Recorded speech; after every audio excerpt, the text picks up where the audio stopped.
Hello friends. स्वागत है आपका हमारे चैनल अक्षत साइंस में। फ्रेंड्स, आज हम कक्षा 6 के अध्याय 6 हमारे चारों ओर के परिवर्तन के बारे में चर्चा करेंगे। जैसा कि आप जानते हैं साथियों, हमारे पृथ्वी में या पृथ्वी के चारों ओर या हमारे चारों ओर विभिन्न प्रकार की भौतिक और रासायनिक वस्तुएं पाई जाती है। ये जो वस्तुएं होती है, इनमें समय के साथ साथ कुछ ना कुछ बदलाव होते रहते हैं। जैसे हमारे खेत में खड़ी जो फसल होती है वह पहले छोटी से बड़ी होती है। जब छोटी फसल होती है तो वो हरी होती है, और जब वो बड़ी हो जाती है, पक जाती है, तो उसका रंग पीला हो जाता है। कोई भी प्राणी मात्र है तो वो पहले छोटे से बड़ा होता है। जब वो छोटा होता है तो उसमें वजन कम होता है, और बड़े होने के बाद में उसमें वजन बढ़ जाता है। कहने का मतलब ये है कि कोई भी, चाहे वो अजीवित वस्तु हो या जीवित प्राणी हो, उनमें बदलाव प्रकृति के नियमानुसार होते रहते हैं। तो हम इस बात के बारे में चर्चा करेंगे कि परिवर्तन किस प्रकार होते हैं और क्यों होते हैं, और क्या उनके परिणाम हैं और क्या नुकसान है। तो देखिए साथियों, सबसे पहले बात करते हैं कि परिवर्तन दो प्रकार के होते हैं। एक परिवर्तन होता है भौतिक परिवर्तन, और दूसरा होता है रासायनिक परिवर्तन। तो साथियों, सबसे पहले हम भौतिक परिवर्तन के बारे में जानते हैं कि भौतिक परिवर्तन अस्थायी प्रकार का होता है, अर्थात वो कम समय के लिए होता है। ये जो परिवर्तन है वो उत्क्रमणीय प्रकार का होता है। उत्क्रमणीय का मतलब होता है कि एक अवस्था से दूसरी अवस्था में बदल जाना। और तीसरा जो महत्वपूर्ण गुण है इसका, वो है भौतिक गुणों में बदलाव, अर्थात वो गुण बदल जाते हैं। जैसे अवस्था, आकार, आकृति, ताप, दाब, द्रव, ये जो गुण है वो भौतिक परिवर्तन वाली वस्तुओं के अंदर बदलते रहते हैं। अब बात करते हैं कि रासायनिक परिवर्तन। साथियों, रासायनिक परिवर्तन स्थायी प्रकार के होते हैं, अर्थात जब वो एक अवस्था से दूसरी अवस्था के अंदर बदल जाते हैं तो वापस लौट करके पुनः प्राथमिक अवस्था के अंदर नहीं आते, जबकि भौतिक अवस्था के अंदर वो वापस लौट करके आ जाते हैं। रासायनिक परिवर्तन अनुत्क्रमणीय प्रकृति के होते हैं, यानी कि जब प्राथमिक उत्पाद से द्वितीयक उत्पाद का निर्माण होता है तो वो द्वितीयक उत्पाद वापस प्राथमिक उत्पाद में नहीं आता है। इस प्रकार साथियों, हम दोनों प्रकार के परिवर्तनों के बारे में समझ चुके हैं। अब हम इन गुणों का हम एक एक करके अध्ययन करेंगे कि भाई इस प्रकार के क्रियाकलाप में कौन कौन सी क्रियाओं के द्वारा हम समझ सकते हैं। तो देखिए साथियों, जैसा कि आप देख रहे हैं, इस ड्रैग के अंदर आप देखिए एक बालिका है जो बलून्स मीन्स गुब्बारे को फुला रही है। तो फुलाने से पहले उस बालिका के हाथ में जो गुब्बारा था उसकी क्या पोजीशन थी, और फुलाने के बाद में क्या पोजीशन हो गई। यानी कि वो सिकुड़ा हुआ था और बाद में फूल गया। एक क्रियाविधि तो ये हो गई। अब हम बात करते हैं दूसरी एक्टिविटीज की। हम एक कागज का टुकड़ा लेते हैं और उस कागज के टुकड़े से हम एक एरोप्लेन बनाते हैं। तो अब हम इसमें तुलना करते हैं। देखिए कि पहला वाला जो कागज का टुकड़ा था वो एक सिंपल प्रकार का टुकड़ा था, लेकिन उसको हमने उसके आकृतीय गुण बदलने के बाद वो एक एरोप्लेन का रूप धारण कर लेता है, अर्थात उसकी अवस्थाओं में परिवर्तन हो जाता है। बिल्कुल सही समझे हम। अब हम बात करते हैं दूसरे क्रियाकलाप के बारे में। जैसे आटा है, आटे को हम गूंथ लेते हैं, उसकी लोई बना लेते हैं, और लोई बनाने के बाद में उसको हम रोटी बना लेते हैं। तो क्या आपको महसूस हुआ कि पदार्थ का एक अवस्था से दूसरी अवस्था में बदलाव हो चुका है। अब साथियों, यहाँ पर किसी प्रकार का बदलाव नहीं हुआ है, क्योंकि आटा भी अपनी मूल अवस्था में है और रोटी भी अपनी मूल अवस्था में है। उसने द्वितीयक अवस्था धारण नहीं की है। और एक बदलाव ये भी हम देखेंगे। अब इनमें अंतर क्या रहा भाई, ये सारे के सारे जो हमने कार्य किए ये प्राथमिक प्रकार के कार्य थे। अब इनका जो परिणाम बना उसमें किस प्रकार का बदलाव हुआ, यानी कि हम ये बताना चाह रहे साथियों कि जैसे गुब्बारा हमने फुलाया था, तो गुब्बारा फुलाने से पहले सिकुड़ा हुआ था और फूलने के बाद में वो फुलाने के बाद में उसका आकार बढ़ जाता है। तो साथियों, इस प्रकार के परिवर्तन को हम भौतिक परिवर्तन कहते हैं। क्यों? क्योंकि भौतिक परिवर्तन में से एक बात देखिए, आप गुब्बारे से हवा निकाल दीजिए, वापस जो गुब्बारा है वो सिकुड़ जाता है। अर्थात वो अपनी फूली हुई अवस्था से सिकुड़ी हुई अवस्था में आ जाता है। तो ये भौतिक प्रकार का परिवर्तन था। अब आगे हम देखते हैं कि हमने एक कागज से एरोप्लेन बनाया था। अब हम क्या करते हैं कि इस एरोप्लेन की जो किनारे मुड़ी हुई थी उसको खोल करके वापस समतल कर लेते हैं। तो ये भी एरोप्लेन जो था वापस अपने मूल रूप के अंदर लौट गया। तो साथियों इसमें भी किसी प्रकार का बदलाव नहीं हुआ। तो ये भी एक कौन सा परिवर्तन है? भौतिक प्रकार का परिवर्तन है।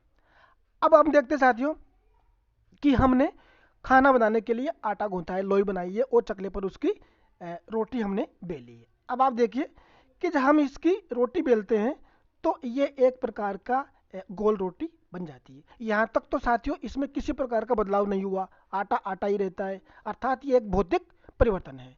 लेकिन जैसे ही हम इसको तवे पर सिकाई करते हैं इस रोटी की, तो एक फूली हुई रोटी हमारे सामने नजर आती है। अब इसमें क्या हुआ?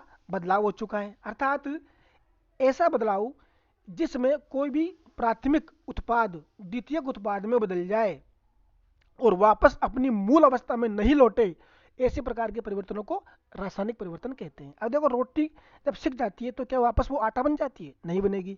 तो ऐसे प्रकार के परिवर्तनों को रासायनिक परिवर्तन कहते हैं। रासायनिक परिवर्तन अनुत्क्रमणीय प्रकार के होते हैं, स्थायी प्रकार के होते हैं। तो आप समझ गए होंगे साथियों कि परिवर्तन भौतिक और रासायनिक में कितना अंतर है। अब जैसे हम बात कर लेते हैं कि भाई एक कुम्हार जो होता है, कुम्हार अपने मिट्टी की जो ढेर होता है उसको पानी में डाल करके उसकी लेई बना करके और फिर उसको चाक पर चला करके कुछ बहुत सारे उत्पाद बनाता है। जैसे दीपक बनाते हैं, वो मटकी बनाते हैं, कुल्हड़ बनाते हैं, है ना, सुराही बनाते हैं और कलश बनाते हैं। तो साथियों उस जो उत्पाद बनते हैं, प्राथमिक उत्पादक मिट्टी से द्वितीयक उत्पादक जो कच्चे उत्पाद बने हैं मटकी वगैरह, यहाँ तक तो उसमें भौतिक परिवर्तन है। कैसे होगा? क्योंकि हम उसको जो घड़े कुल्हड़ हमने बनाए उसको तोड़ करके बारीक पीस करके हम उसको वापस मिट्टी बना सकते हैं। लेकिन अगर ये कुल्हड़ अगर किसी मशीन में या ज्वलनशील आग के गोले के अंदर अगर हम इसको तपा देंगे तो वो अपना रूप चेंज कर लेंगे। तो फिर क्या हो जाता है? वो एक प्रकार का रासायनिक परिवर्तन हो जाता है। फिर हम उसको दोबारा तोड़ फोड़ नहीं कर सकते, वापस अपने उसकी प्रारंभिक प्राकृतिक गुणों के अंदर लेकर के नहीं आ सकते। तो अब आप समझ गए होंगे साथियों कि इस प्रकार के परिवर्तन भौतिक और रासायनिक में किस प्रकार के परिवर्तन होते हैं। अब देखिए हमारे पास में कुछ चेकलिस्ट दिखाई गई है। अब इसमें हम जानेंगे कि भाई देखिए इसमें भौतिक परिवर्तन किस प्रकार की क्रिया में हो रहा है और रासायनिक परिवर्तन किस प्रकार की क्रिया में हो रहा है। तो देखो साथियों कि कच्चे अंडे को जब हम उबाल लेते हैं तो उसमें किस प्रकार का परिवर्तन होता है। क्योंकि साथियों कच्चे अंडे में जर्दी होती है और एक तरल पदार्थ होता है जो कि उबलने के बाद में वो एक ठोस अंडे के शेप के अंदर या आमलेट के अंदर बदल जाता है। पकने के बाद में साथियों वो वापस अपने मूल अंडे के स्वरूप में लौट करके नहीं आता है। तो इस प्रकार के परिवर्तन जो है रासायनिक परिवर्तन है। हम इसको वापस उत्क्रमित नहीं कर सकते, अर्थात अपनी मूल अवस्था के अंदर लेकर नहीं आ सकते। ऐसे बारी बारी से हम सबको चेक कर लेते हैं। देखिए गाढ़े घोल से इडली, तो ये भी साथियों वापस अपनी उत्क्रमित अवस्था में नहीं आएगी, अर्थात ये भी एक रासायनिक परिवर्तन है। भौतिक परिवर्तन वो होते हैं साथियों जो प्राथमिक उत्पाद से द्वितीयक उत्पाद बन जाए और वापस द्वितीयक उत्पाद अपनी प्रारंभिक अवस्था यानी प्राथमिक उत्पाद में लौट के आ जाए, ऐसे परिवर्तन भौतिक परिवर्तन कहलाते हैं। अब यहाँ पर जो आपको दिखाई दे रहा होगा कि यहाँ पर जो इडली बनी हुई है साथियों, ये इडली वापस हमारा बैटर नहीं बन सकती, वापस गाढ़ा घोल नहीं बन सकता। तो आप समझ रहे होंगे। अब आगे देखिए, गीले कपड़े से हम सूखे कपड़े, बिल्कुल गीले कपड़े सूख जाएंगे तो अपन वापस मूल अवस्था में लौट आएंगे। तो साथियों ये एक प्रकार का भौतिक परिवर्तन है। ऊन के धागे से बना हुआ स्वेटर भौतिक परिवर्तन है। अनाज से बनाया गया आटा भौतिक परिवर्तन है। ठंडे दूध को गर्म करने पर यही भौतिक परिवर्तन है। सीधी डोरी से कुंडलित डोरी बनाना भौतिक परिवर्तन है। कली से फूल बनना, साथियों कली से फूल जब बन जाता है तो वापस फूल से कली नहीं बनता, इसलिए यह रासायनिक परिवर्तन कहलाता है।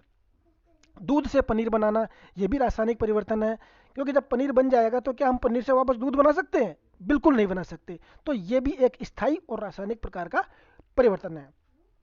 गोबर से गाय के गोबर से बायोगैस बनाना, इसमें भी साथियों किण्वन की क्रिया हो जाती है और न्यू उत्पाद बन जाता है गैस। तो ये भी एक रासायनिक परिवर्तन है। और खींचे रबड़ बैंड से सामान्य साइज का रबड़ बैंड बन जाने की घटना भी भौतिक परिवर्तन है, क्योंकि जब हम किसी रबड़ को खींचते हैं तो वो लंबा हो जाता है और जब उसको छोड़ते हैं तो वापस अपनी सिकुड़ी अवस्था के अंदर आ जाता है। तो ये भी और एक भौतिक परिवर्तन है। जमी हुई आइसक्रीम से पिघली हुई आइसक्रीम का बन जाना, ये भी एक भौतिक प्रक्रम है। अब वो पिघल गई तो कोई बात नहीं, हम उसको वापस फ्रिज में रख देते हैं और वो वापस भी कठोर हो जाती है।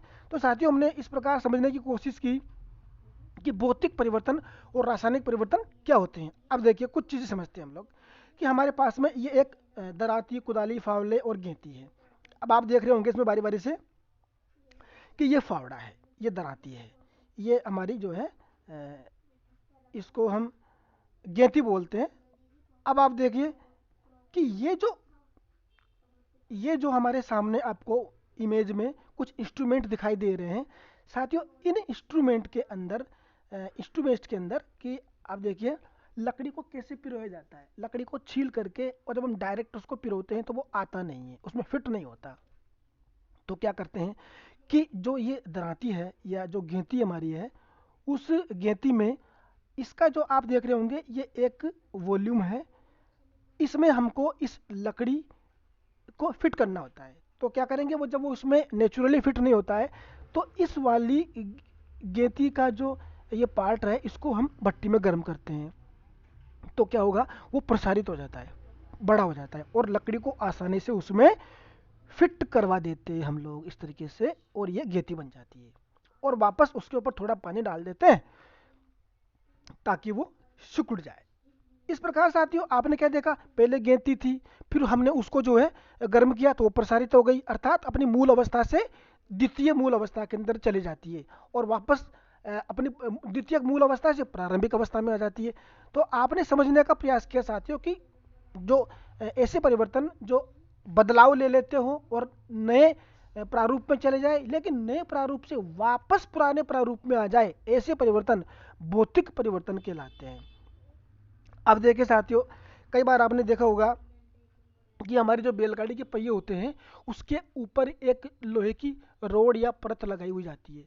उस रोड की परत को फिट करने के लिए सबसे पहले उस परत को भट्टी के अंदर गर्म किया जाता है ताकि वो प्रसारित हो जाए। फिर जो लकड़ी का पहिया है उसको उसमें हम फिट कर देते हैं और कुछ समय के लिए छोड़ देते हैं। जब वो ठंडी होती है तो पुनः अपनी प्रारंभिक अवस्था में लौट आती है। तो कुदाली और गेंती दराती के उदाहरण से आप बैलगाड़ी पर पहिए चलाने की क्रिया को समझ पाए होंगे। अब कुछ महत्वपूर्ण बात दिखाते हैं साथियों आपको। अब आपने देखा होगा साथियों कि हमारे पास एक मोमबत्ती है। तो आप मुझे ये बताइए कि मोमबत्ती का जलना क्या भौतिक परिवर्तन है या रासायनिक परिवर्तन है? बिल्कुल सोच के बताइए साथियों, आप सोच पाए होंगे। मैं आपको बताता हूँ कि अब आप ये कह रहे होंगे भाई ये एक रासायनिक परिवर्तन है, या फिर आपके मन में सवाल भी आ रहा होगा कि ये एक भौतिक परिवर्तन है।